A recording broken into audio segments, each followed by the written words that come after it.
नमस्कार दोस्तों, स्वागत है आपका हमारे YouTube चैनल पर। आज हम जीके के टॉप 25 क्वेश्चन लेकर आए हैं। ये जीके के 25 सवाल ऐसे हैं जो हर एक वर्ष प्रतियोगी परीक्षाओं में पूछे जाते हैं। यदि आप किसी भी परीक्षा की तैयारी कर रहे हैं तो आपके लिए ये क्वेश्चन बहुत ही महत्वपूर्ण है। तो ये 25 के 25 प्रश्नों को ध्यान से देखिएगा, क्योंकि ये 25 के 25 प्रश्न बहुत ही महत्वपूर्ण हैं। ये प्रश्न पिछले वर्ष के सभी एग्ज़ामों में पूछे गए हैं। चाहे आप किसी भी परीक्षा की तैयारी कर रहे हैं, एसएससी हो या फिर रेलवे हो या फिर कोई भी एग्ज़ाम हो, आपके लिए ये क्वेश्चन बहुत ही महत्वपूर्ण है। तो आप प्लीज़ हमारे चैनल को, अगर वीडियो यह अच्छा लगा हो तो वीडियो को ज़रूर सब्सक्राइब कीजिएगा वीडियो देखने के बाद। तो क्वेश्चन की शुरुआत करते हैं बिना किसी देरी के। 25 के 25 प्रश्न बहुत ही महत्वपूर्ण है। पहला प्रश्न है, महान चिकित्सक चरक किसके दरबार में थे? तो महान चिकित्सक चरक जो थे वो थे कनिष्क के दरबार में। किसके दरबार में थे? कनिष्क के दरबार में थे महान चिकित्सक चरक। कभी कभी पूछता है कि चरक का संबंध किससे है? तो चरक का संबंध होता है चिकित्सा से। आचार्य चरक थे वो चिकित्सा से संबंधित थे। अगला प्रश्न है, नाथुला दर्रा किस भारतीय राज्य में स्थित है? तो याद रखिएगा, नाथुला दर्रा जो है वो सिक्किम में स्थित है। कहाँ स्थित है? सिक्किम में स्थित है। अगला प्रश्न है, मुस्लिम लीग और भारतीय राष्ट्रीय कांग्रेस के बीच लखनऊ समझौता, यानी कि इसको लखनऊ समझौता को कहा जाता है लखनऊ पैक्ट, जो 1907 में भारतीय राष्ट्रीय कांग्रेस में भारतीय राष्ट्रीय कांग्रेस में गरम दल और नरम दल में विभाजन हुआ था। उसका 1916 में लखनऊ समझौता के तहत एक दूसरे में गरम और नरम दल एक दूसरे में सम्मिलित हो गए। तो यह पूछ रहा है कि लखनऊ समझौता किस वर्ष हुआ था? तो लखनऊ समझौता हुआ था 1916 में। अगला प्रश्न है, पानीपत का तीसरा युद्ध हुआ था। पानीपत का जो तीसरा युद्ध था वो कब हुआ था? पानीपत का तीसरा युद्ध कब हुआ था? 1761 में। 1761 में। अब पूछ रहा है इसमें पानीपत का तीसरा युद्ध किसके बीच हुआ था? तो मराठों और अहमद शाह अब्दाली के बीच हुआ था, जिसमें याद रखिएगा मराठे हार गए और अहमद शाह अब्दाली विजयी हुआ। मराठे की पराजय हुई और अहमद शाह अब्दाली विजयी हुआ। कब हुआ था? 1761 में। बहुत बार पूछे जाने वाला क्वेश्चन है। अगला क्वेश्चन है, निम्नलिखित में से किस भारतीय राज्य की सीमा चीन, नेपाल, भूटान से मिलती है? तो इन तीनों देशों की सीमाओं से किस राज्य की सीमा मिलती है, यही पूछा गया है। तो सिक्किम राज्य की सीमा जो है वो तीनों देशों की सीमाओं से साझा करती है। अगला प्रश्न है, विश्व विकलांग दिवस प्रत्येक वर्ष किस दिन मनाया जाता है? तो विश्व विकलांग दिवस जो है वो मनाया जाता है प्रत्येक वर्ष 3 दिसंबर को। कब मनाया जाता है? 3 दिसंबर को मनाया जाता है विश्व विकलांग दिवस। अगला क्वेश्चन है, होपमैन कप का संबंध किस खेल से है? होपमैन जो कप होगा उसका संबंध किस खेल से है? जैसे हमारे क्रिकेट में होता है एशिया कप, उसी प्रकार होपमैन कप होता है टेनिस में। टेनिस से संबंध है होपमैन कप का।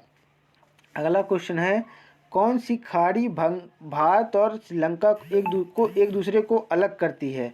तो भारत और श्रीलंका को एक दूसरे को अलग करने वाली जो खाड़ी है उसे कहेंगे मन्नार की खाड़ी। मन्नार की खाड़ी भारत और श्रीलंका को अलग करती है, याद रखिएगा। अगला क्वेश्चन है, म्यांमार की मुद्रा क्या है? म्यांमार की जो मुद्रा है वो क्या है? म्यांमार की मुद्रा का नाम है क्यात। क्यात म्यांमार की मुद्रा है। अगला क्वेश्चन है, निम्न में से कौन अरावली पर्वतमाला की सबसे ऊंची चोटी है? तो अरावली पर्वतमाला की सबसे ऊंची चोटी का नाम है गुरु शिखर। गुरु शिखर अरावली पर्वतमाला की सबसे ऊंची चोटी है। अगला प्रश्न है, निम्नलिखित में से किस देश की स्थलीय सीमा सबसे बड़ी है? तो स्थलीय सीमा सबसे बड़ी है चीन की। चीन की सीमा 13 देशों के साथ लगती है, जो सबसे बड़ी सीमा है विश्व में स्थलीय सीमा की बात की जाए। अगला प्रश्न है, दुनिया की सबसे बड़ी समुद्री सीमा वाला देश। पहले तो स्थलीय सीमा वाला देश, तो स्थलीय सीमा वाला देश चाइना था। जिसमें पूछा है दुनिया की सबसे बड़ी समुद्री सीमा वाला देश कौन सा है, तो समुद्री सीमा वाला देश हो जाएगा कनाडा। कनाडा दुनिया की सबसे बड़ी समुद्री सीमा वाला देश है। अगला प्रश्न है, प्रत्येक वर्ष दिसंबर के किस दिन सशस्त्र सेना झंडा दिवस मनाया जाता है, तो सशस्त्र सेना झंडा दिवस मनाया जाता है 7 दिसंबर को। 7 दिसंबर यहाँ पर है, ऑप्शन डी आपका राइट हो जाएगा। 7 दिसंबर को झंडा दिवस के रूप में मनाया जाता है। अगला क्वेश्चन है, भारत पाक सीमा रेखा को क्या कहा जाता है, तो भारत पाक सीमा रेखा को कहा जाता है red Cliff line. Red Cliff line Bharat Pak यानी कि इंडिया और पाकिस्तान के बीच की सीमा रेखा को कहा जाता है रेड क्लिफ लाइन, और मैकमोहन रेखा कहा जाता है इंडिया और चाइना के बीच की सीमा रेखा को, और डूरंड रेखा कहा जाता है इंडिया और अफ़गानिस्तान के बीच की सीमा को। ये तीनों रेखाएं बहुत बहुत इम्पॉर्टेंट हैं, बार बार पूछी जाती हैं, याद रखिएगा इन्हें भी। अगला प्रश्न है, अमेरिका ने अलास्का को रूस से कब खरीदा था। अमेरिका ने अलास्का को रूस से 1867 में खरीदा था। 1867 में अलास्का को अमेरिका ने खरीदा था। अलास्का अमेरिका का एक बहुत बड़ा प्रांत है। अगला प्रश्न है, भारत के संविधान सभा ने तिरंगे को भारत के राष्ट्रीय झंडे के रूप में कब अपनाया, तो तिरंगे को भारत के राष्ट्रीय झंडे के रूप में भारत की संविधान सभा ने अपनाया था 22 जुलाई 1947 को। कब अपनाया था, 22 जुलाई 1947 को। अगला प्रश्न है, महात्मा गांधी दक्षिण अफ्रीका से भारत कब लौटे। महात्मा गांधी जब दक्षिण अफ्रीका में गए थे 1793 में, 1793 में गए थे महात्मा गांधी दक्षिण अफ्रीका में। तब भारत में कब लौटे थे, तो भारत में लौटे थे 9 जनवरी 1915 को। 9 जनवरी 1915 को महात्मा गांधी दक्षिण अफ्रीका से भारत लौटे थे। अगला प्रश्न है, भारत की पहली बोलती फिल्म कौन सी थी। भारत की पहली बोलती फिल्म कौन सी थी, तो भारत की पहली बोलती फिल्म थी आलम आरा। आलम आरा पहली बोलती फिल्म थी, और मूक फिल्म यानी कि जिसमें आवाज़ न निकलती हो, मूक फिल्म थी राजा हरिश्चंद्र। अगला प्रश्न है, भारत की पहली महिला राष्ट्रपति कौन है, तो भारत की पहली महिला राष्ट्रपति हैं प्रतिभा देवी सिंह पाटिल। प्रतिभा देवी सिंह पाटिल भारत की प्रथम महिला राष्ट्रपति हैं। अगला प्रश्न है, लैन का विस्तृत रूप क्या है। लैन का विस्तृत रूप क्या है। लैन का विस्तृत रूप होता है local area network. Local area network LAN का विस्तृत रूप होता है। और एक होता है वैन। वैन को कहते हैं वाइड एरिया नेटवर्क। अगला प्रश्न है, भारत का गोवा राज्य पुर्तगालियों के शासन से कब मुक्त हुआ था, तो भारत का गोवा राज्य पुर्तगालियों के शासन से 1961 में मुक्त हुआ था। कब हुआ था, 1961 में पुर्तगालियों से मुक्त हुआ था।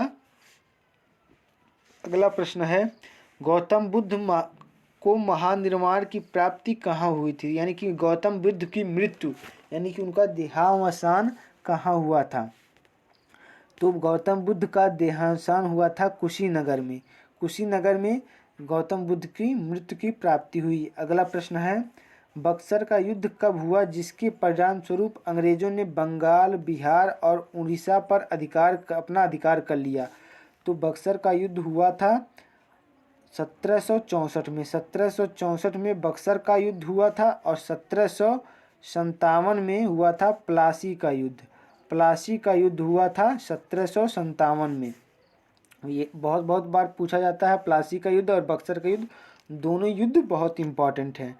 अगला प्रश्न है, राष्ट्रीय वायुसेना दिवस प्रत्येक वर्ष मनाया जाता है, तो राष्ट्रीय वायुसेना दिवस मनाया जाता है 8 अक्टूबर को। कब मनाया जाता है, 8 अक्टूबर को मनाया जाता है राष्ट्रीय वायुसेना दिवस।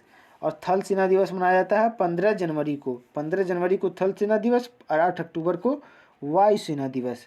अगला क्वेश्चन है, लास्ट प्रश्न है, दिल्ली स्थित जामा मस्जिद का निर्माण किस मुगल बादशाह ने करवाया था? दिल्ली स्थित जामा मस्जिद का निर्माण करवाया था शाहजहां ने। शाहजहां ने दिल्ली की जामा मस्जिद का निर्माण करवाया था, शाहजहां ने। तो हमारे 25 प्रश्न की श्रृंखला यहीं पर ख़त्म हुई। उम्मीद करते हैं आपको ये 25 प्रश्न बहुत ही अच्छे से समझ में आए होंगे और आप अंत में बताइएगा कि आपने 25 में से कितने सवालों के सही उत्तर दिए। तो वीडियो को यहीं ख़त्म करते हैं, मिलते हैं नेक्स्ट वीडियो में। तब तक के लिए जय हिंद, जय भारत।